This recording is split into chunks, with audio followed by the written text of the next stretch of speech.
자, 새해가 됐습니다. 네. 형, 새해 복 많이 받아. 영혼 없이. 인사, 안녕하세요. 형, 새해 복 많이 받아. 형이 새해 복 많이 받는 건 잘 모르겠고, 하여튼 오늘은 뭐 할 거야? 그래서 제가 오늘 저희가 준비를 했죠. 화요일 날 압도적으로 40% 이상의 분들이, 뭐, 이런 관심 없어. 시험해야 되는 전세 기피나, 뭐 분양 감소 이런 거 말고 주담대 8% 올랐다. 집값 떨어져도 이자 무서워서 내 집만 미룬다. 요거 나 들어보고 싶어요. 이렇게 하셨어요. 그럼 여러분들은 이제 이걸 보시면서 이거 담보대출 얘기 이거 궁금해. 금리가 올라가니까 궁금해라고 해서 여러분들은 이제 누르셨겠죠? 네. 근데 저는 어떤 느낌이었는지 아세요? 또야! 우리 사실 금리, 이러다가 이렇게 되는 거야. 금리 7% 되면 한 번 하고, 8% 되면 한 번 하고, 9% 되면 한 번 하고. 여러분들 또 금리가 궁금하구나. 그래서 이제 내가 무슨 얘기를 해야 될까 좀 고민을 했지만, 오늘은 제가 여러분들한테 금리와 부동산 시장의 관계, 뭐 요런 것들에 대해서는 이전 영상에서도 굉장히 딥하게 다룬 것들이 있어요. 지금까지 다루지 않았던, 그렇지만 매우 유용하고 의미 있는 지표 하나를 여러분들께 알기 쉽게 풀어드리는 시간을 갖도록 하겠습니다. 기사를 한번 볼게요. 요즘 나오는 기사. MK 부동산에서 1월 7일 날 나온 기사입니다. 부동산 규제 완화에서 13대책 아시죠? 네. 13대책으로 훈풍이 불 줄 알았는데 주담대 최고 연 8%라니. 오마이갓. 서울신문에서 또 8%대. 금융당국이 은행에 야 니네 왜 이렇게 자꾸 대출금리 왜 이렇게 올리는 거야 이놈들아 이렇게 하면서 감독을 하기 시작했다. 근데 여기서 좀 그런 생각 들긴 해요. 감독은 하는데 왜 내려가진 않아? 내 말이. 그러니까 뭔지 모르겠네. 뭐 하여튼 서울경제에서 예금금리는 얼마 전에 5% 넘었다고 막 사람들 막 뱅크런 했잖아요. 맞아요, 오픈런. 맞아요. 예금금리 오픈런 한다고 하고 한 지 얼마 되지도 않았는데 이제 3%대로 내려왔어요. 근데 주담대는 8% 올라가니까 분통이 터진다. 그치. 당연히 분통 터지지. 은행 뭐야 이거 은행 이거. 이렇게 되는 거죠 지금. 자, 제가 생각을 해봤습니다 여러분. 8%면요 1억을 빌렸을 때 월 이자만 70이에요 왜? 1년에 800이니까 800을 12로 나누면 네. 70만원 돈 되죠. 그죠? 집값은 떨어졌다는데 금리를 생각하면 집값 한창 오를 때랑 체감 부담은 별 차이가 없어. 그렇지. 이런 걸 요즘 많이 느끼고 계십니다. 그래서 제가 좀 전에 얘기했죠? 집값은 떨어졌다는데 금리를 생각하면 내가 느끼는 부담은 비슷해. 이런 거를 숫자로 알 수 있다면? 숫자로 표현해 놓은 지표라는 게 있다면? 그러면 내 개인의 어떤 개인적 시각이 아니라 다른 사람들은 도대체 현재 집값을 어떻게 느끼는지, 얼마나 부담을 느끼는지, 뭐 이런 것들에 대해서 좀 더 객관적으로 볼 수 있겠죠? 그쵸? 그래서 오늘 주제가 요겁니다. 실제로 사람들이 가지는 현재 집값에 대한 부담의 정도를 숫자로 표현한 거. 그게 뭐냐? 바로 주택 구입 부담 지수라는 겁니다. 영어로 하면 Housing Affordability Index. 그리고 그거는 줄여서 이제 HAI라고 하고요. 이거를 알아볼 겁니다. 여러분, 되게 유용합니다. 이거를 여러분들이 알고 계시면 평상시에 부동산에 막 엄청 많이 신경을 쓰지 않는다고 하더라도 요거를 주기적으로 찾아보는 정도로도 지금 현재 집값이 다른 사람들이 부담스러운 수준인지 일반적으로 아니면 좀 부담이 덜한 수준인지 그래서 내가 지금 사는 게 좋을지 안 좋을지를 굉장히 길라잡이로 활용할 수 있는 자료거든요. 요거를 오늘 소개해 드릴 거예요. 그럼 뭐 해야 돼? 채널을 고정해야 돼. 영상을 어떻게 해야 돼요? 계속 쭉 시청하셔야 돼요. 그렇죠. 자, 한번 시작해 보겠습니다. 자, 주택 구입 부담 지수. 형, 그게 뭐야? HAI? 그게 뭐야? 제가 설명을 해드릴게요. 이 주택 구입 부담 지수라는 거는 여러 가지가 있는데요. 일단 사전적 의미부터 보겠습니다. 네. 중위소득 가구가 표준 대출로 중간 가격 주택 구입 시 대출 상환 부담을 나타내는 지수. 뭐야? 왜 한국말이야? 독일어야? 중간중간 미넨말이야? 뭐야? 이거 어디 말이야? 너무 어렵죠? 그래서 제가 이런 걸 또 쉽게 설명하잖아요. 그렇죠. 그냥 이겁니다, 이거. 내가 지금 집 사서 대출 갚는 게 얼마나 부담이 되는 걸까? 요거를 숫자로 표현하는 거예요. 근데 보통 여러분들이 판단할 때 내 기준으로 생각하잖아요. 그렇죠. 근데 내 기준으로 생각하는 게 좋다, 안 좋다? 안 좋다. 안 좋다, 위험하다. 위험할 수 있어요. 그래서 일반 사람들이 느끼는 부담 정도를 체크하시는 게 굉장히 중요하거든요. 그거를 보여주는 거고요. 이거를 계산하는 산식을 제가 잠깐 보여드릴게요. 제가 옛날에 대학 때 그 수학 보습학원에서 선생님 했었거든요. 아르바이트. 그때 생각이 나네요. 자, 이 HAI는 대출 상환액을 중간 가구 소득의 25%로 나눈 거 곱하기 100입니다. 아, 형, 아씨, 어렵잖아. 막, 이게 뭐야, 이게? 예시 들어줘, 예시. 예시 들어줘. 알았어. 그럼 뭐냐면 이겁니다. 자, 소득의 25% 대비 대출 상환에 얼마나 쓰는 걸까를 말하는 거예요. 그러니까 쉽게 말해서요, 월 소득이 400이잖아요? 네. 근데 대출 상환에 100만 원을 쓰면 HAI는 100이 되는 거죠. 이해되시나요? 네. 그럼 너나이님 왜 소득의 25%예요? 그건 뭐냐면 주택의 원리금 상환에 쓰는 돈이 소득의 25% 정도 됐을 때 경제적으로 무리 없는 활동을 해나갈 수 있다는 가정이 깔려 있는 겁니다. 무슨 얘기인지 아시겠죠? 그럼 여기서 여러분들이 또 배워가실 수도 있어요. 아, 내 소득의 25% 정도를 원리금으로 쓰는 게 평균적으로 적정한 수준이구나 라는 걸 일단 첫 번째 여러분들이 깨달을 수 있겠죠. 이 지수를 보면서. 그리고 동시에 이 숫자가 이거는 다 평균이거든요. 사람들 평균이에요. 쉽게 말하면. 좀 복잡하긴 하지만 쉽게 말하면. 그러면 이렇게 되는 겁니다. 이 지수가 지금 서울이 100이다. 그럼 서울 사람들은 담보대출 일으킬 때 소득이 많은 사람이든 적은 사람이든 그냥 대충 평균적으로 퉁쳐서 서울 시민들은 소득의 25% 정도를 원리금으로 갚고 있다라고 볼 수 있다는 거죠. 지금 현재 집값 수준으로. 네. 이해되시나요? 어려워, 형. 어렵다고. 왜 이렇게 어려운 거를 해? 그래서 제가 마지막으로 한 번 더 정리하겠습니다. 기다려. HAI가 100이면 소득의 25%를 담보대출 원리금 갚는 데 쓰고 있다. 쉽죠? HI 200이면 소득의 50%를 빚 갚는 데 쓰고 있다. 자, 그러면 심플합니다. 높을수록 겁나 부담되는 거고 낮을수록 여유롭다는 거죠. 그럼 이게 뭘 뜻하냐? HAI가 높을수록 부담될 정도로 집값과 이자 부담이 높다는 거고 HAI가 낮을수록 집값과 이자 부담이 낮다는 거죠. 여기서 중요한 게 있습니다. 이걸 결정하는 건 세 가지예요. 집값, 소득, 금리. 겠죠? 그죠? 금리가 높을수록 이거 높아지겠죠? 그렇죠. 집값이 높을수록 이거 높아지겠죠? 소득이 올라갈수록 이거 낮아지겠죠. 이 정도 개념을 알고 자, 벌써 똑똑해진 것 같아. 그러니까 이 정도 개념을 알고 다음으로 넘어가 보겠습니다. 네. 자, 그럼 여러분들 이런 생각이 드실 거예요. 오케이, 형 알았어. 새로운 거 알았어. 그럼 지금 그거 얼마나 돼? 지금 숫자 얼마야? 그거? 제가 이걸 또 여러분들 소개를 해드려야 되잖아요. 이거를 여러분들이 이 방송이 끝나고 나서도 계속 숫자는 변할 거기 때문에 방법을 또 알려드려야겠죠. 네. 어떻게 찾아볼 수 있는지. 자, 여러분들이 네이버에서요. 주택금융통계 시스템 하우스탯이라는 사이트를 검색하시면 이 홈페이지 화면이 이렇게 나옵니다. 예쁘죠? 우리나라에 이런 거 참 많아요. 근데 사람들이 잘 활용을 못 하더라고요. 제가 하나씩 소개를 해드리겠습니다. 네. 여기 가시면 벌써 딱 대문에 여기 1등에 뭐라고 써있어요? 주택 구입 부담지수라는 게 있죠. 이걸 클릭을 딱 하면 요 화면이 나옵니다. 자, 그럼 여기 보면 자료가 이제 이게 쿼터별로 나와요. 그러니까 분기별로 나오거든요. 2020년 2분기, 3분기, 4분기, 전국이 뭐 52였고 서울이 140이었고 쭉 나오죠? 요렇게 확인하시면 된다는 겁니다. 자, 여기까지 하니까 또 여러분들 소리가 들리네요. 네, 여러분들 분명히 이러고 계실 거예요. 뭐 하는 거야? 초심 잃었어? 지금 나보고 이 깨알 같은 거 이거 나보고 네이버에서 찾아가지고 이거 보라고? 아니요, 그렇지 않아요. 네, 여러분 걱정하지 마세요. 한 땀 한 땀 또 그려줘야지. 그려야지. 당연히. 뭐 하는 거야, 너 나이가 지금. 왜 이러면 이래? 안 되지. 그래서 그렸습니다. 23년 1월 현재 사람들이 집 살 때 느끼는 부담의 정도, 즉 HAI 인덱스 요거의 그 현재 상황을 그래프로 그려드리는데 제가 아까 앞에서 여러분들께 말씀드린 게 있습니다. 뭘 말씀드렸냐면 집값, 그리고 금리, 그리고 소득이 영향을 준다고 했죠. 네. 근데 사실 소득 수준은 뭐 일정해요. 그러니까 변동이 크지 않단 말이에요. 그죠? 그래서 집값과 금리, 그리고 이 HAI 요거 세 개를 제가 같이 그렸습니다.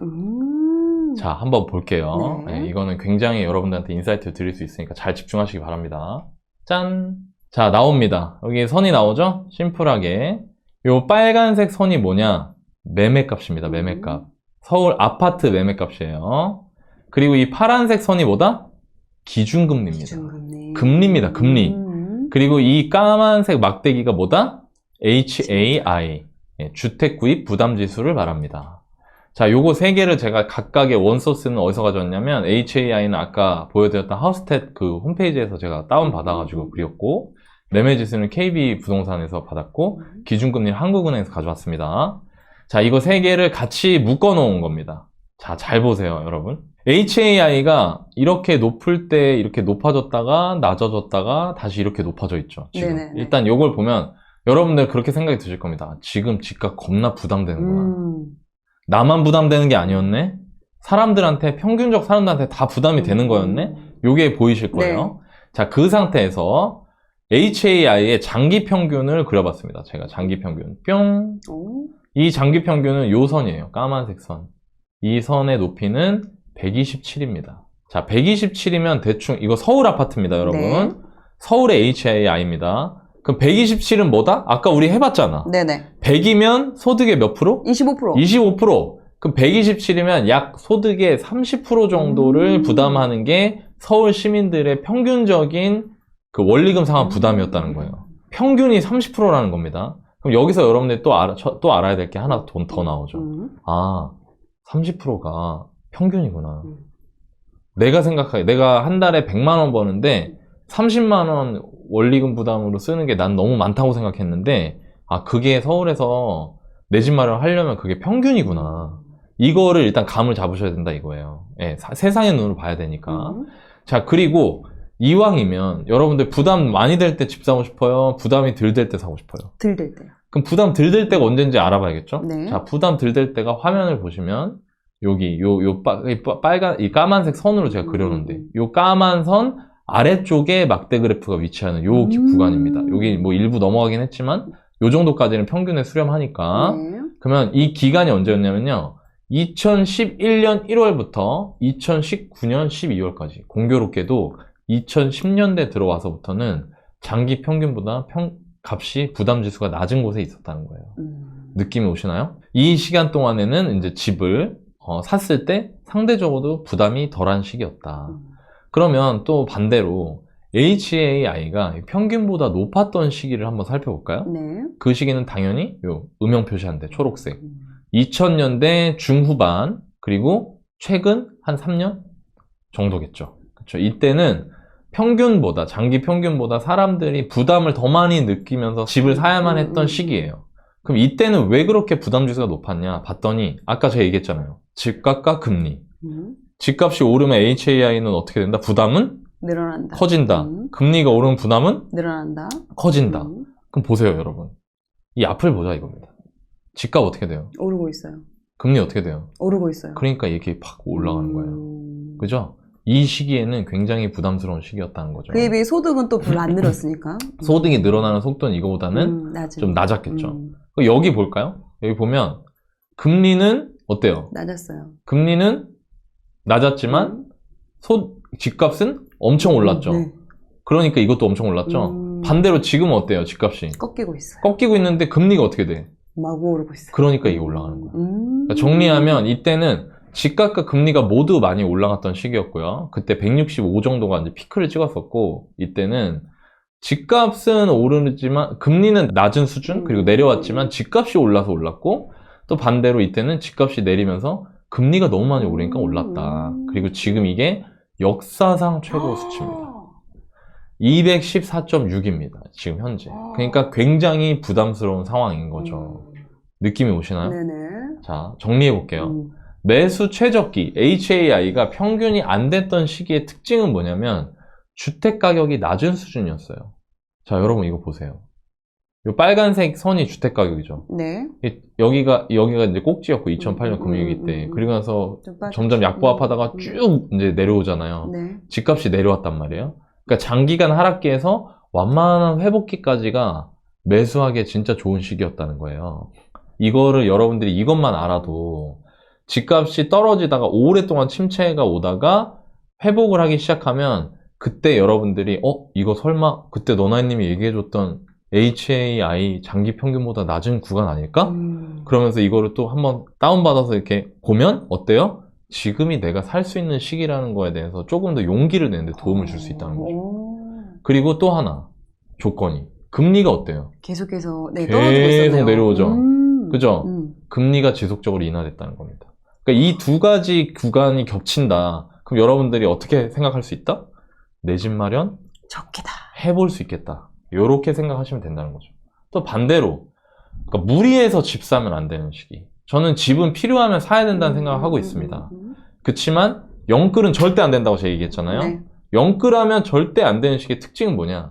집값과 금리가 동시에 올라갔던 이 앞에 2000년대 후반 시기, 네. 그리고 반대로 최근처럼 금리는 낮았지만 집값이 너무나 급하게 올라갔거나 혹은 집값은 하락하지만 금리가 너무나 급하게 올라가는 이런 최근에는 영끌하면 된다 안 된다? 안 된다. 안 된다. 요렇게 정리를 하시면 된다는 거죠. 자, 알겠어 형. 그러면 지금은 이거 높다는 거고 HAI가 그치. 높다는 거고 낮은 시기를 놓치지 말라는 거잖아. 그럼 앞으로는 어떻게 될 것 같아? 형 생각은 어때? 라고 이제 물어보실 거란 말이에요. 그렇죠. 저한테 지금 막 마음의 소리에 들킨 거죠, 저한테? 일단 현상은 알겠어. 그거 들켰다고 난 믿고 계속 할게요. 짠! 그럼 앞으로 어떻게 될까? 그러면 이걸 시나리오를 분석할 수 있어. 시나리오 테스트를 해보는 거예요. 집값이 오르거나 집값이 내리거나 동시에 금리가 오르거나 금리가 내리거나 그죠? 요렇게 4개로 분류를 해볼 수 있잖아요. 그럼 집값이 오르면서 금리가 올라. 그럼 어떻게 될까요? 겁나게 올라가겠죠. 그렇지. HAI는 계속 상승할 거예요. 근데 이게 중요한 게 뭐다? 현재가 뭐라고요? 현재가 이미 높아. 최고점이잖아. 그러면 이 두 가지가 벌어지면 역대 최고의 부담스러운 수준으로 계속 간다 이 말이에요. 그러니까 여러분들은 그걸 보면서 아, 집값이 정말 부담스럽구나. 나만 그런 게 아니네.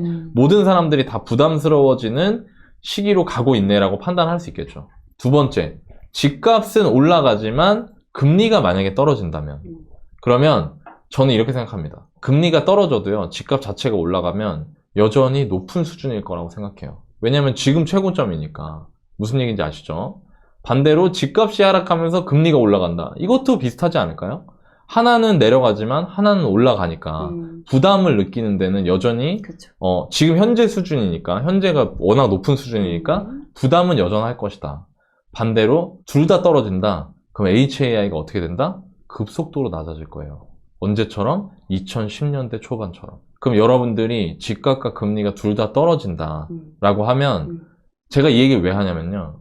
금리가 떨어진다 혹은 금리가 떨어질 수 있다 혹은 뭐 연준에서 금리를 더 이상 올리기 어려워지고 있다 이런 뉴스를 제가 보거든요. 그 댓글을 보면 어떠냐면요. 금리를 더 올려야 된다고 말해요, 사람들이. 네. 근데 저는 이게 무슨 얘기냐면 이게 되게 중요한 얘기인데 당위성으로 판단하는 거예요. 당위성으로 얘기해. 집값이 더 올라서 금리가 올라서 집값 더 떨어져야 된다 이렇게 말하거든요. 근데 되게 재밌는 게 이 결과를 보세요. 집값과 금리가 지금 집값이 떨어지고 있잖아요. 그럼 만약에 여기서 금리가 떨어진다. 그럼 어떻게 된다? 부담이 낮아지기 때문에 내가 내 집 마련을 고려해 봐야 된다는 거예요. 역으로. 그거를 제가 말씀드리고 싶어서 이거를 정리를 해본 겁니다. 자, 그럼 정리를 해볼게요. 단기간 내에 금리 인하를 기대하기는 쉽지 않을 것 같아요. 이거는 왜 그러냐면 저는 미래를 알 수 없지만 투자자로서 보수적으로 생각하는 겁니다. 그러니까 지금 이런 거예요. 이 금리 얘기 안 할 수가 없는데 근데 연준에서 그 파월 아저씨가 맨날 얘기하는데 막 말을 자꾸 이랬다 저랬다 막 해. 그 아저씨도 자기 생각이 뭔지 좀 모르겠나 봐. 어떤 때는 막 금리가 이제 안 올릴 것처럼 얘기하고 어떤 때는 아니 금리 더 올릴 거야 이렇게 얘기하는데 제가 저희 채널에 또 경제 전문가분들 많이 모시지 않습니까? 네네. 얘기를 나눠보고 저도 공부를 하다 보면 확실히 과거에 미국에서 인플레이션하고 파이팅 할 때 그때 히스토리 그 이력들을 보면은 되게 두려워하는 게 있어요. 샴페인을 빨리 터뜨렸다가 걷잡을 수 없어지는 상황을 두려워해. 그러니까 옛날에 폴 볼커라고 그 인플레이션하고 싸워서 이겼던 연준에서 위대한 연준 의장의 그런 칭호를 받은 사람이 있는데 그 사람 바로 앞전에 또 다른 연준 의장이 있었는데 그 사람이 정치적 이유로 금리를 빨리 인하했거든요. 그러면서 그 인플레이션이 걷잡을 수 없어지고 폴 볼커가 등장했던 거예요. 그러니까 이런 것들이 두려우니까 그러면 반대로 우리 같은 사람이면 이렇게 생각을 해야 한다는 거죠. 보수적으로. 네. 금리 인상은 빨리 멈추지 않을 수 있다. 혹은 금리 인상은 멈추더라도 사람들이 바라는 금리 인하는 오랫동안 오지 않을 수도 있다. 저금리는? 그러니까 높은 수준의 금리로 꽤 오래 갈 수도 있다라고 생각하는 게 보수적인 거잖아요. 자, 그러면 집값이 매우 빠른 속도로 떨어지기 전에는 당분간 이 주택구입 부담지수는 높은 수준이겠죠. 자, 그러면 이런 결론이 나오는 겁니다. 여전히 어떤 경우라도 영끌처럼 성급하게 매수해서는 여전히 위험하다. 집값이 조금 빠졌다고 하더라도 저는 여러분들한테 오늘 이따 구해줘얼부 사연에서도 얘기하겠지만 지금 요즘 누가 집 살려고 해요? 하지만 집 사고 싶어 하시는 분들이 좀 있더라고요. 그쵸, 보니까. 그쵸. 근데 제가 다시 한번 얘기하는데 영끌에서 매수할 만큼 상황이 그렇게 호락호락한 상황은 아니라고 보시는 게 맞다는 거죠. 자, 반대로요. 집값이 매우 빠르게 떨어진다면 HAI 또한 빠르게 낮아질 수 있으니까 항상 준비해야 한다. 이게 무슨 얘기지? 자, 다음으로 넘어가 보겠습니다. 여러분들이 이 지표를 보실 때 주의해야 할 사항이 있어요. 주의해야 할 사항. 그게 뭐냐? HAI는 집값과 금리가 영향을 많이 주는데 당연히 집값이 오르거나 금리가 오르면 부담이 늘어나니까 HAI가 높아져야 되잖아요. 맞죠? 네. 그런데 그렇지 않았던 시기들이 있다 이겁니다. 오. 자, 볼게요. 뿅. 자, 2010년대 초반입니다. 이때 이제 금리를 좀 올렸거든요. 금리가 좀 이때도 좀 꽤 급하게 올라갔었죠. 그죠? 근데 HAI가 어떻게 돼요? 이 막대 그래프가 낮아지고 있어요. 금리 이렇게 올라가는데 왜 낮아질까? 왜 그래요? 뭐지? 그죠? 자, 그럼 또 한 번 또 볼까요? 딴 데 또 있어요. 또 있어? 뿅. 금리가 어때요? 내려가고 있는데 HAI 막대기 어떻게 돼요? 높아지고 있어요. 금리 내려가죠. 막대기 어떻게 돼요? 올라가고 있어요. 왜 그럴까요? 집값이 영향을 더 크게 주는 겁니다. 금리보다. 사람들의 부담에는 사람들이 주택 구입에 있어서 부담을 느끼는 거에 영향을 더 많이 주는 건 금리보다 집값이라는 거예요. 잘 보세요, 여러분. 이거 되게 중요한 얘기입니다. 이 얘기 아무도 안 했어요. 집값이 꼭 여기서 이렇게 흘러내리죠. 네네. 근데 금리가 이렇게 급하게 오르는데도 집값이 내리니까 부담은 떨어진다는 거예요. 또 반대로 금리가 이렇게 급한 속도로 내려오는데도 집값이 올라가니까 부담은 늘어난다는 겁니다. 금리가 이렇게 급하게 내려왔는데도 집값이 이렇게 급하게 올라가니까 HAI는 더 급하게 올라간다는 겁니다. 사람들이 하나만 생각하는 게 있어요. 그러니까 금리만 얘기를 하는데 자꾸 저는 다른 방송에 나가서도 그렇고 제가 여러분들한테 할 때도 그렇고 항상 제일 중요한 게 뭐다? 가격이라고 말하거든요. 저 심지어 김 작가님 채널 나갔을 때는 저 스스로 가격주의자라는 말도 했었어요. 그러니까 그게 무슨 얘기냐면 여러분들이 간과해서는 안 되는 게 금리가 올라간다고 해도 집값이 내려가고 있다면 나는 그냥 내 뇌피셜로 이게 부담될 거라고 생각할 수 있겠지만 사람들한테는 부담이 점점 줄어들고 있을 수도 있다 이겁니다. 그리고 반대로 금리가 내려간다고 하더라도 이렇게 집값이 급하게 올라가면 그거보다 훨씬 더 큰 효과를 보인다는 거죠. 자, 그러면 여기서 또 하나 생각할 수 있는 게 있습니다. 집값하고 금리, 이 둘 중에 어떤 게 사람들의 부담 지수에 더 큰 영향을 줄까? 그럼 이렇게 생각해 볼 수 있어요. 지금처럼 금리와 부담 지수가 반대로 움직이는 경우가 있었죠? 3번이나. 그럼 집값과 부담 지수가 반대로 움직였던 때가 있나를 보면 되잖아요. 자, 볼까요? 집값이 내려갈 때는 내려갑니다. 올라갈 때는 올라가요. 내려갈 때는 내려갑니다. 올라갈 때는 올라가요. 주춤하니까 내려가요. 올라가니까 올라가요. 지금까지 요거는 좀 이따 얘기할 겁니다. 단 한 번도 집값과 HAI는 반대로 움직인 적이 없어요. 그 얘기는 뭐냐? 비례해서 움직이네요. 금리보다 집값 자체가 훨씬 더 중요하다는 겁니다. 그러니까 여러분들이 항상 알아두셔야 돼요. 여러분들이 제가 느끼는 건 뭐냐면 집값을 결정하는 요소에 집착해요. 뭐 금리, 뭐 수급, 뭐 이런 거에 집착하거든요. 근데 가장 중요한 의사결정은 뭐다? 집값 그 자체라는 겁니다. 이걸 여러분들이 깨달으시면 도움이 될 것 같고요. 최근 들어서는 유일한 예외가 나온 거죠. 최근에 집값이 빠지죠. 네. 근데 어떻게 됐어요? 이거는 더 올라갔죠. 그거 왜 그러죠? 금리가 올라서. 근데 금리가 이 정도로 올라가면 이거를 거스를 수 있는 겁니다. 근데 잘 생각해 볼까요, 여러분? 앞으로도 이렇게 이 정도로 올라가는 일이 단기간 안에 쉬울까요? 확률적으로. 어려울 것 같아요. 그렇죠. 그럼 이제부터 여러분들이 봐야 될 건 금리가 아니에요. 집값이에요. 집값 그 자체를 보셔야 돼요. 이 집값이 싼지 비싼지에 집중하는 게 훨씬 더 여러분들 의사결정에 도움을 줄 수 있다 이겁니다. 이해되시나요? 네. 자, 볼게요. 진짜 중요한 건 바로 이거라는 겁니다. 제가 정리해 드릴게요. HAI는 집값과 금리, 소득이 영향을 준다.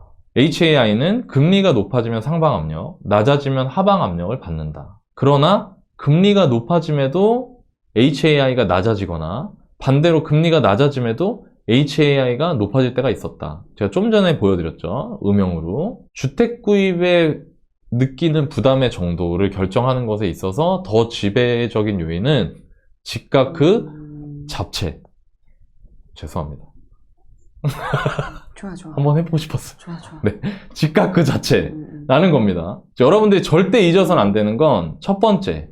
금리는 여러분들 우리가 컨트롤할 수가 없잖아요. 그렇죠. 그러니까 머리가 아픈 거예요. 여러분들 의사결정하는 게. 왜냐면 자꾸 가위바위보를 해야 되니까. 자꾸 맞춰야 되잖아요. 근데 잘 생각해 보세요, 여러분.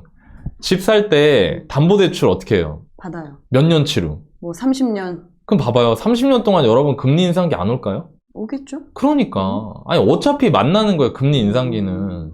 그러니까 금리 상황에 너무 일희일비하면은 여러분들이 정말 집값이 쌀 때를 놓칠 수도 있다는 거예요. 오판할 수도 있다는 겁니다. 오호. 이해되세요? 무슨 말인지? 반대로 집값이 높은데 금리 내려간다고 해갖고 무조건 산다? 그것도 되게 웃긴 거야. 그러니까 제가 가격이 제일 중요하다고 항상 강조하는 겁니다.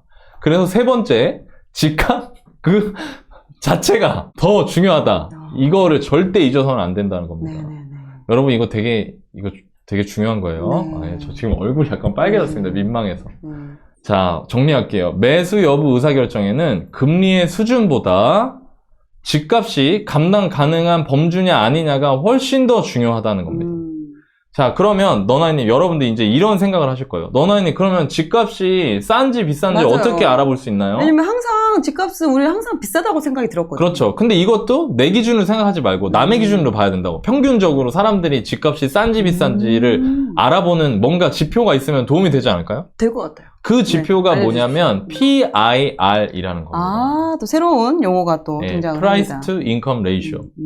네, 여러분들의 집값을 PIR. 여러분들의 소득으로 나누는 겁니다. 그리고 이거를 설명하면 오늘 저희 라이브는 내일 새벽 2시까지 해야 되기 때문에, 그리고 제가 이거를 얼마 전에 제가 여러분들한테 제가 단독으로 찍었던 영상이 있어요. 네, 거기에 또 자세히 나와 네, 있습니다. 거기서 굉장히 자세하게 설명을 해놨습니다. 맞습니다. 그래서 이 영상을 보시고 아, 나는 알았어. 집값이 더 중요하다는 걸 알았어. 그러면 집값이 싼지 비싼지를 판단하는 방법을 알고 싶어. 그 영상, 그걸 어떻게 여러분들이 판단할 수 있는지를 제가 설명한 그 영상이 있거든요. 고정 댓글에 집을 살지 말지 30분 안에 판단할 수 있는 방법이라는 제목으로 제가 링크를 걸어 놓겠습니다. 좋습니다. 그러면 그 영상을 참고하시면 도움이 될 것 같습니다. 이 영상이 2부 정도라고 생각하시면 될 것 같아요. 그거를 한번 꼭 보시기 바랍니다. 자, 또 설마 지금 30분 됐는데 또 지금 들어온 사람 있어요? 있어. 아까 핸드폰이 꺼질 것 같았대. 네, 전원이 없어서. 계속 그렇더라고. 형 미안해. 나 이제부터 보기 시작했어. 그래서 나 어떻게 해야 돼? 제가 요즘 되게 많은 분들로 두 개를 나눠봤습니다. 요즘 대부분 관망 중이시잖아요. 네. 네, 제가 뭐 다른 얘기 해봤자 별로 듣지도 않으시고, 나 관망 중이니까 나 내 집만, 근데 나 언젠간 내 집 살고 그렇지. 싶다. 그 기회를 놓치고 싶지 않아. 그런 분들. 첫 번째, 제가 좀 전에 말씀드린 PIR과 HAI라는 자료를 모니터링을 하세요. 다시 한번 제가 강조합니다. 네. PIR은 뭐냐면요, 여러분들의 소득 대비 집값이에요. 그냥 뭐 금리나 이런 거 없어요. 소득 대비 집값을 나타내는 비율이에요. 그렇기 때문에 집값 그 자체에 대해서 판단하는데 굉장히 큰 도움을 주고, 저는 개인적으로 HAI보다 PIR이라는 지표가 더 우선적으로 고려되어야 한다고 생각합니다. 예, 저는 개인적으로. 그러니까 이 PIR이라는 자료하고 제가 제 댓글에 달아놓은 영상 꼭 보시고 참고하시고요. HAI, 제가 말씀드린 이 HAI 주택구입 부담지수도 같이 평소에 모니터링 하는 거예요. 하다가 장기 평균 근방에 왔다. 아까 HAI 장기 평균이 뭐 127 정도 됐다고 했잖아요. 근데 지금 200이 넘었잖아요. 네. 그럼 좀 기다려 봐야 돼요. 근데 제가 아까 얘기한 거 시나리오에서 집값이 급격하게 떨어지면 집값이 영향을 많이 주기 때문에 HAI도 급격하게 떨어질 거란 얘기입니다. 그리고 지금 현재 HAI 계산에는 제가 보기에 지금 현재 집값 낙폭이 반영이 다 안 됐어요. 네, 지금 실제 HAI는 제가 생각하기에 더 낮아졌다고 생각합니다. 지금 여러분들이 매매할 수 있는 매물의 가격을 봤을 때 저는 매물 가격을 다 보고 있기 때문에, 그러니까 그게 장기 평균 근방이 되면 그러면 그때 영끌 없는 범위 내에서 내 집 마련을 하시는 겁니다. 관망을 하는 거 좋아요. 근데 도대체 언제까지 지켜보고만 있을 거냐 이겁니다. 여러분들이 공부를 안 하고 관망하면, 준비를 안 하면요, 이렇게 되는 거예요. 어이구, 그때가 맞아. 그때였네. 그때 샀어야 했는데. 이렇게 되는 겁니다. 그러니까 이 정도 노력은 하셔야 된다. 자, 그리고 영끌 없는 범위 제가 항상 강조하죠. 여러분들 소득에서 지출을 뺀 게 여러분들이 갚아나가야 되는 원리금의 150%보단 커야 됩니다. 요거 절대 잊지 마세요. 그리고 즉시 내 집 마련 희망하시는 분들은 지금 나와 있는 물건 중에 엄청나게 급한 물건, 급매가 있다. 정말 너무 싸다 이거. 그 가격이 막 무려 뭐 3년, 4년 전 가격에 가깝다. 그러면 그리고 난 사야겠다. 난 모르겠다. 나는 이제 더 이상 남의 집살이 하기 싫다. 그런 분들은 또 똑같이 영끌 없는 범위 내에서 내 집 마련 하시기 바라고요. 관망 중이면서 나 유주택자야. 다음 주택 갈아타고 싶어. 똑같습니다. 자, 근데 처음에 거래 활성화 정책의 실행 과정을 모니터링 하세요. 이게 무슨 얘기냐? 13 대책의 핵심이 뭐였죠? 제가 지난번에 저희 그 영상에서 구해조합에서 다 해설을 해드렸잖아요. 지난 정책의 핵심은 거래를 활성화하는 거였어요. 거래를 활성화하겠다고 정부가 의지를 드러냈죠. 그럼 거래가 활성화된다는 건 이게 곧 이 의미입니다. 갈아타고 싶어도 갈아탈 수 없었던 사람들이 제일 힘든 게 뭘까요? 내 집이 안 팔려. 거래가 안 되는 거야. 맞아요. 근데 거래 활성화 정책이 나왔다? 그러면 설마 내 집이 거래가 될 수도 있다는 얘기잖아요. 그렇죠. 내 집이 거래가 되면은 남의 집을 사서 가기에 훨씬 더 수월해지잖아요. 그러니까 지금 갈아타기 생각을 하고 계셨던 분들은 이 정책 과정을 모니터링을 하시면서 실제로 거래량 같은 거 체크를 해주시는 게 좋다는 거예요. 제가 나중에 기회가 되면 이 정책이 나오고 나서 막 한 5개월, 6개월이 지났을 때 정책 이후에 거래량 변화를 보면서 정책을 다시 피드백을 해보는 좋아요. 그런 콘텐츠를 한번 생각을 해볼게요. 뭐 어쨌든 여러분들이 갈아타고 싶은 분들은 제일 어려운 게 거래가 안 되는 거였기 때문에 이 정책이 잘 실행되고 있는지를 쭉 지켜보는 겁니다. 거래량 데이터 같은 것도 보시고. 두 번째, 거래 가능성을 확인해 보세요. 이거를 확인할 수 있는 제일 좋은 방법은 뭘까요? 부동산 가는 겁니다. 전화 임장하던가? 그냥 부동산 가보세요. 그냥 여러분들의 아파트 사는 아파트 부동산 사장님한테 요즘에 거래 되나요? 물어보세요. 왔다 갔다 하면서. 그냥 뭐 맨날 핸드폰 왔다 갔다 하면서 바로 옆에 부동산 지나가면서도 막 핸드폰으로 거래 빙하기. 아유, 안 되겠지 뭐. 이러지 마시고. 아니, 문 열고 물어보는 게 뭐 어렵습니까? 여러분들 집 사실 때 거래해준 사장님인데? 또 지금 또 방문하면 되게 반겨줍니다. 그러니까요. 되게 친절하게 말씀해 주시고. 이렇게 하시면 돼요. 이렇게 하다가 거래 빙하기. 안 되나 봐. 하다 이렇게 쓱 봤는데 사장님하고 눈이 마주쳤어. 또 놀고 계시네? 놀고 계시네?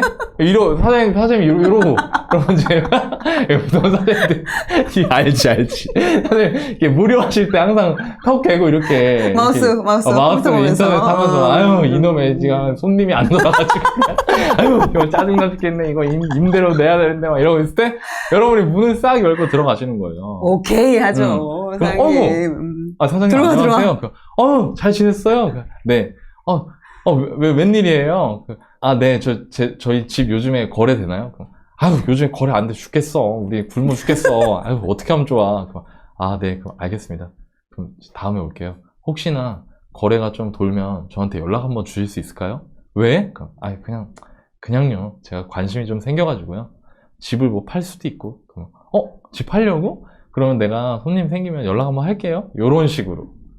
요렇게 하시면 사장님들이 이제 여러분들한테 연락을 준다 이겁니다.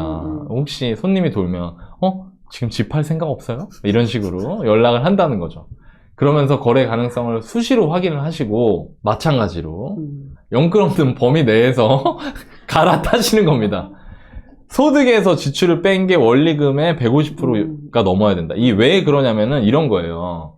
여러분, 영끌 없는 범위 내에서 내 집만은 첫 집을 사는 거는 당연하고 갈아탈 때는 영끌해도 돼요? 나 이것도 좀 답답해. 기준이 똑같아야지. 그러니까 이런 분들이 생각보다 많아요. 첫 번째 내 집 마련을 뭐 2013년, 14년 좋은 때 했어. 그게 뭐 운이었든 뭐였든. 근데 막 2020년 이럴 때 영끌 있는 대로 해가지고 지금 똑같이 너무 힘들어하는 사람도 있다고. 그러니까 왜 그거를 똑같은 건데 내 집을 마련한다는 거는 1주택으로 계속 대출을 받으면서 넘어가는 거니까 이때도 마찬가지로 갈아타실 때도 영끌하시면 안 돼요. 좋은 데 가는 거 맞지. 갈아타기라는 게 좋은 데 가려고 하는 거니까. 근데 영끌을 하지 않는 범위 내에서 좋은 데를 가셔야 된다 이 말입니다. 그렇죠. 너나님 전 싫은데요. 바로 좋은 데 가고 싶은데요. 한번 건너서 가면 되잖아요. 한번 갔다가 그 다음에 또 소나기 오면 잠깐 피했다가 그 다음 건너가면 되잖아. 왜 한 번에 가려고 하다 힘드시냐 이겁니다. 한 번에 갈라다 빠져요. 그러니까 그러지 마시라는 겁니다. 자, 여기까지 오늘 말씀을 드릴 수 있을 것 같고요. 정리를 한번 해볼게요. 네. 주담대 8% 얘기가 나왔어요. 너 나이는 주담대 8% 얘기를 듣는 순간 오늘 무슨 얘기를 하지? 머리가 하얘졌다. 그동안 다루지 않은 거 새로운 개념을 알려드리고 싶었고, 그래서 금리와 연결되는 중요한 지표 중에 하나인 주택 구입 부담지수라는 걸 소개를 해드렸습니다. 주택 구입 부담지수는 소득의 25% 대비 대출 상환액의 비율이다. 이렇게 생각을 하시면 되고요. 평균적으로. HAI가 100이면 사람들이 소득의 25%를 써야 될 만큼의 집값 수준이다. HAI가 200이면 사람들이 소득의 절반만큼을 써야지 살 수 있는, 부담할 수 있는 집값 수준이다. 요런 거, 집값과 금리 수준이다. 요런 거를 뜻하기 때문에 여러분들이 집을 살 때 그 타이밍을 보는데 굉장히 유용한 자료로 쓸 수 있다고 말씀을 드렸고요. 더 중요한 건 금리보다 가격이다. 집값이 정말 싸다면 금리 수준이 높아도 그게 여러분들한테 기회가 될 수 있다는 거. 제가 그 통찰을 제가 빌려드렸죠. 그리고 그거 가지고 여러분들이 앞으로 집을 사실 때 어떻게 활용하셔야 되는지. HAI도 중요하지만 집값의 절대적인, 소득 대비 집값의 절대적인 그 비율을 보는 PIR이 오히려 더 중요하다. 그 지표가 더 의미 있을 수 있다. 그래서 그거를 제가 설명해드린 이전 영상에 링크를 달아 드릴 테니까 네. 그거 보시라고도 말씀드렸고, 마지막으로 내 집 마련을 희망하시는 분들, 갈아타기를 희망하시는 분들이 어떻게 행동하셔야 되는지까지 정리를 해드렸습니다. 네, 좋습니다. 네. 지금 또 댓글창에 정의고현님이 뭐 특례 대출도 말씀해주세요라고 했는데 저희가 또 이제 사연에서 이 또 특례 대출에 대해서 또 낱낱이 또 이야기를 해드릴 겁니다. 네, 네. 좀 듣고 싶으시면 좀 더 기다려 주십시오. 네. 특례 대출 얘기는 제가 이따 사연에서 얘기를 할 겁니다. 정리를 하겠습니다, 여러분. 제가 이거를 하면서 여러분들에게 드리고 싶은 메시지가 하나 있어요. 그게 뭐냐면 자신의 눈으로만 세상을 바라보지 마라. 여러분들의 눈으로만 세상을 바라보지 마라. 내 시각으로만. 근데 대부분 사람들이 뼈아픈 실책을 할 때가 자기 눈으로만 세상을 바라볼 때 그렇습니다. 맞습니다. 나한테는 이 집값이 너무 부담되는데 혹은 나한테는 이 집값이 너무 아무것도 아닌 것 같은데 이런 식으로 오판을 하기 시작하죠. 그렇지만 시장은 대중이 만드는 거잖아요.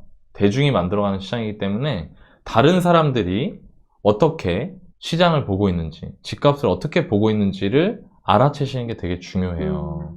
즉, 각종 도구를 활용해서 있는 그대로의 세상을 바라보시는 게 되게 중요합니다. 여러분들이 이걸 아셨으면 좋겠고, 그리고 또 이게 어려우실 거예요, 아마 처음에는. 그렇죠. 그래서 여러분들이 아직 경험이 부족하시다면 제가 도와드리겠습니다. 이 방송들 잘 보시고 잘 따라 하시면 어느 순간부터는 여러분들도 그런 인사이트가 생기실 거라 생각하고요. 작년보다 모쪼록 올해는 한 걸음 더 내 집 마련이라는 그 희망찬 목표에 가까우셨으면 좋겠습니다. 오늘 방송도 여러분들께 도움이 됐으면 좋겠습니다.